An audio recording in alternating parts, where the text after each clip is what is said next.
calls female leaders and pastors when there aren't qualified men. So even if female pastors might not be the ideal, God often calls women to fill men's positions when there are not enough qualified men. So female pastors are absolutely valid during this time of a severe pastor shortage in the PCUSA.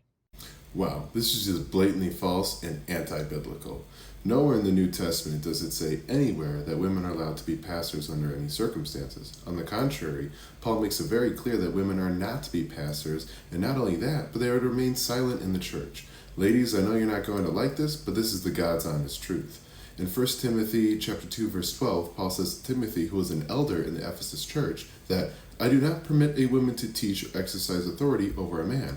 Rather, she is to remain quiet. For Adam was formed first, then Eve, and Adam was not deceived, but the woman was deceived and became a transgressor. So especially in a church setting, he is telling Timothy that women are not to be in positions of leadership and they are to remain quiet.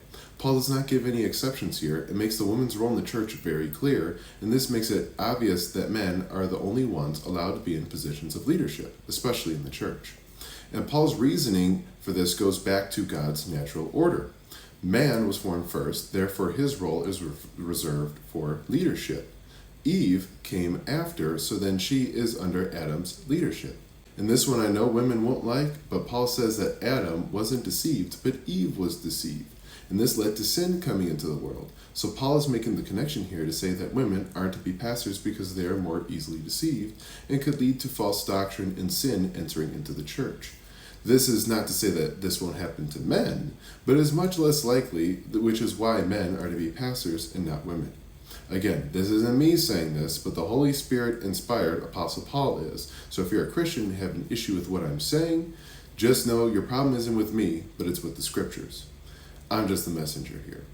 Paul also confirms this point in the next chapter of his letter to Timothy, as well as in his letter to Titus, that leaders in the church were to be the husband of one wife, which means that they must be men, and he never gave any qualifications for women.